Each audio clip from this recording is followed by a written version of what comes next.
इस कहानी की शुरुआत में हम लोग एक खूबसूरत लड़की को अकेले सोते हुए देखते हैं। जब ये लड़की गहरी नींद में थी तभी कोई इसका ब्लैंकेट खींच लेता है, जिसकी वजह से इसकी आंखें खुल जाती है। जैसे ही वो चेक करने के लिए उठी तभी कोई उसके बालों को पकड़कर उसके सर को तकिए में पटकता है। ऐसा करने वाला कोई और नहीं बल्कि खुद उसका बाप था। लड़की अपने फादर से पूछती है आपको क्या हुआ, लेकिन वो कोई जवाब नहीं देता और वो अपनी बेटी के जिस्म पर गंदी निगाहों से देख रहा था। अब वो अपने चेहरे को अपनी बेटी के सामने लेकर आता है और वो बोलता है मेरी बेटी कितनी बड़ी हो गई है। ये लड़की अपने पिता की इन बातों को सुनकर बहुत डर जाती है। अब ये आदमी उस लड़की के बालों को छोड़कर उसके चेहरे को छूने लगता है। लड़की डर के मारे रोने लगती है। उसे जरा भी समझ में नहीं आ रहा था कि उसके साथ क्या हो रहा है और तभी उसके फादर यहाँ से चले जाते हैं। जैसे ही अगली सुबह होती है हम लोग लड़की के माँ को खाना बनाते हुए देखते हैं। इस लड़की का नाम मैरी है। मैरी यहाँ पर बैठे बैठे ये सोच रही थी कल रात को मेरे साथ जो भी कुछ हुआ क्या मुझे वो सारी बातें अपनी माँ को बतानी चाहिए। तभी उसकी बहन और उसका छोटा भाई दोनों नाश्ते के टेबल पर आते हैं। कुछ ही देर के बाद में इन लोगों के फादर भी यहाँ आकर बैठ जाते हैं और यहाँ आकर वो ऐसा बिहेव कर रहे थे जैसे कल रात को कुछ हुआ ही ना हो।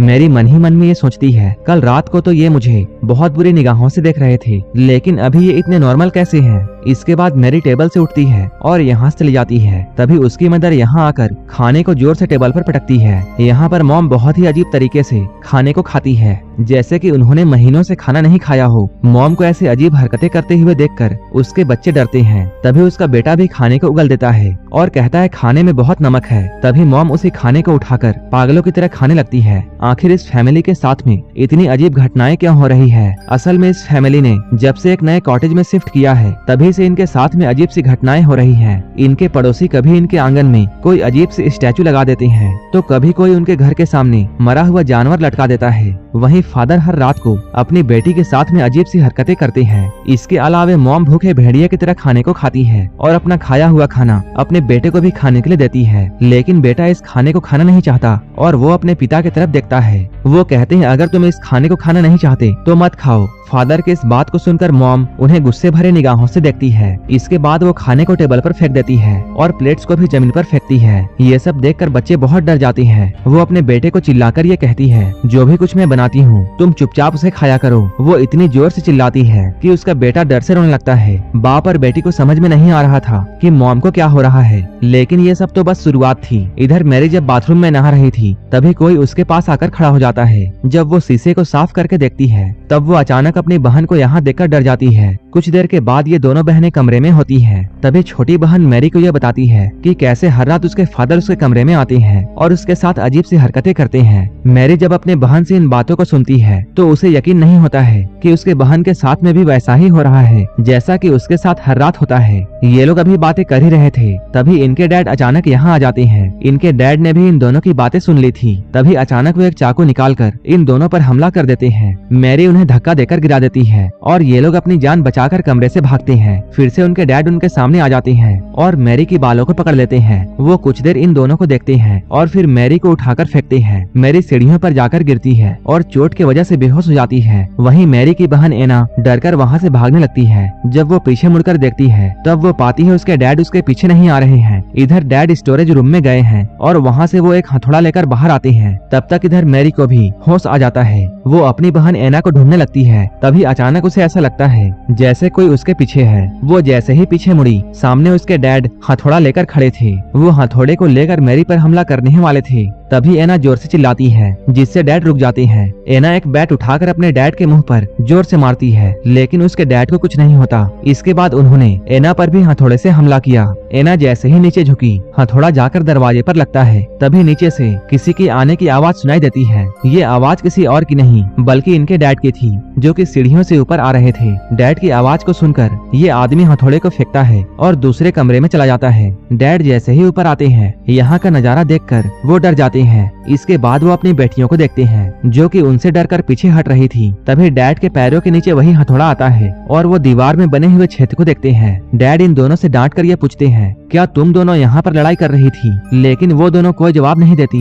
तभी इनका भाई कमरे से निकलकर इनके पास में आता है। तभी मैरी और एना उसे भागने के लिए कहती है। उसी वक्त एक औरत यहाँ आकर उस हथौड़े को उठाती है जो कि इनकी मॉम थी। डैड अपनी वाइफ को देखते हैं, तभी वो अचानक से उन पर हमला कर देती है। डैड उसे रोकने की कोशिश करते हैं, लेकिन वो औरत इन्हें धक्का देकर गिरा देती है। मॉम यहाँ पर बहुत डरावनी स्माइल करती है और वो टूटे हुए कांच पर पैर रखकर बड़ी आसानी से अपने रूम में चली जाती है। नीचे से फिर से किसी औरत की आवाज आती है और ये आवाज किसी और की नहीं बल्कि इनकी असली मॉम थी। वो यहाँ आकर इन सभी से पूछती है कि यहाँ क्या हो रहा है, लेकिन अब सभी लोग उनसे डरने लगते हैं। ये लोग डरते हुए रूम का दरवाजा खोलते हैं, लेकिन अब इस रूम में कोई नहीं था। इसके बाद ये लोग फ्लोर पर पड़े हुए हथौड़े को देखते हैं। मॉम अपनी बेटियों के पास में जाकर पूछती है क्या हुआ है, लेकिन एना और मैरी अपनी मॉम से बहुत डर रही थी। इसके बाद डैड अपने भाई को अपने घर पर बुलाते हैं। इनका भाई चर्च में एक पादरी था। चर्च के फादर यहाँ आकर उन्हें और भी ऐसे ही घटनाओं के बारे में बताते हैं, लेकिन उसका बड़ा भाई इन सब में विश्वास नहीं करता था। रात को ये सभी लोग ये डिसाइड करते हैं कि ये सभी लोग एक साथ एक ही रूम में सोएंगे, लेकिन रात में इनके छोटे बेटे को टॉयलेट आती है। वो बिना किसी को परेशान किए खुद अकेला ही बाथरूम चला जाता है। तभी उसी की तरह दिखने वाला एक बच्चा रूम में आता है। वो एक चाकू को उठाकर अजीब सी स्माइल करता है। वो फादर को मारना चाहता था, लेकिन वो उसे नहीं मारता। देखने में ऐसा लग रहा था जैसे कि उसे ऐसा करने में किसी चीज ने रोक दिया हो। आज की रात आराम से गुजर गई। फादर इस चीज से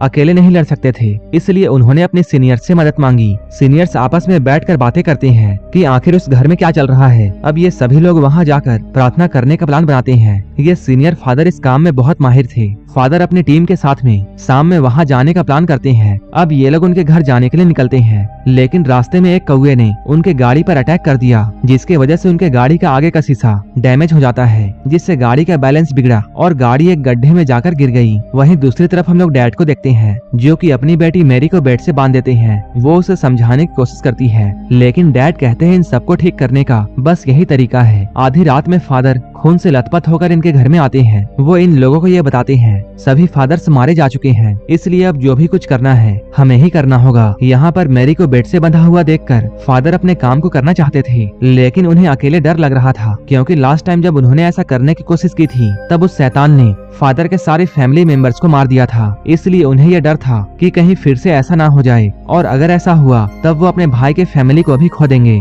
लेकिन उसका बड़ा भाई रोते हुए उससे कहता है तुम अपना काम करो, हम लोगों को मिलकर लड़ना होगा, नहीं तो वो हम सभी को मार देगा। ये बात सुनकर फादर कैंडल्स को जलाते हैं और मैरी के ऊपर होली वाटर छिड़कते हैं। मैरी होली वाटर की वजह से चिल्लाने लगती है। इसके बाद फादर मैरी के सीने पर एक क्रॉस रखते हैं और इसके बाद वो उसे एक छड़ी से मारने लगते हैं। मैरी दर्द से चिल्लाने लगती है। वो पूछती है वो लोग उसके साथ ऐसा क्यों कर रहे हैं। फादर मैरी के डैड से ये पूछता है क्या तुम अब भी इस इलाज को कंटिन्यू करना चाहते हो। ये सब देखकर मैरी के डैड रोने लगते हैं। जब एक छड़ी टूट जाती है तब पादरी दूसरी छड़ी निकालता है। मैरी दर्द के मारे बेहोश हो जाती है। वहीं दूसरी तरफ हम लोग उस जगह को देखते हैं जहाँ यहाँ पर आने वाले फादर का एक्सीडेंट हुआ था। यहाँ पुलिस की टीम पहुँच चुकी है। जैसे ही वो लोग गाड़ी से फादर को निकालते हैं, गाड़ी में जोरों से धमाका होता है। इन सभी लोगों के बीच में मैरी के डैड का भाई भी मौजूद होता है। इसका मतलब ये था कि वो आदमी जो कि अभी मैरी के घर पर है वो कोई पादरी नहीं बल्कि खुद वही शैतान है। इसलिए वो मैरी को बेवजह दर्द दे रहा था। लेकिन अब मैरी की मॉम से ये सब बर्दाश्त नहीं होता।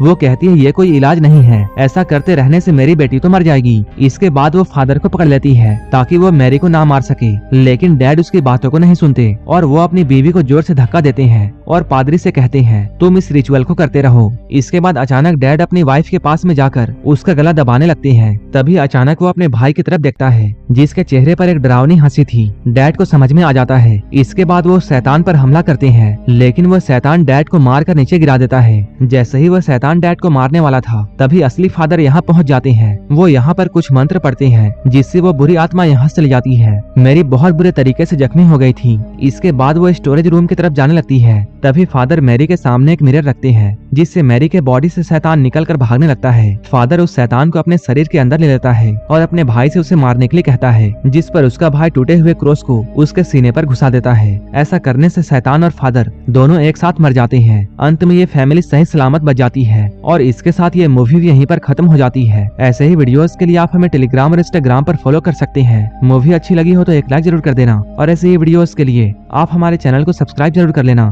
तो मिलते हैं हमारे नेक्स्ट वीडियो में।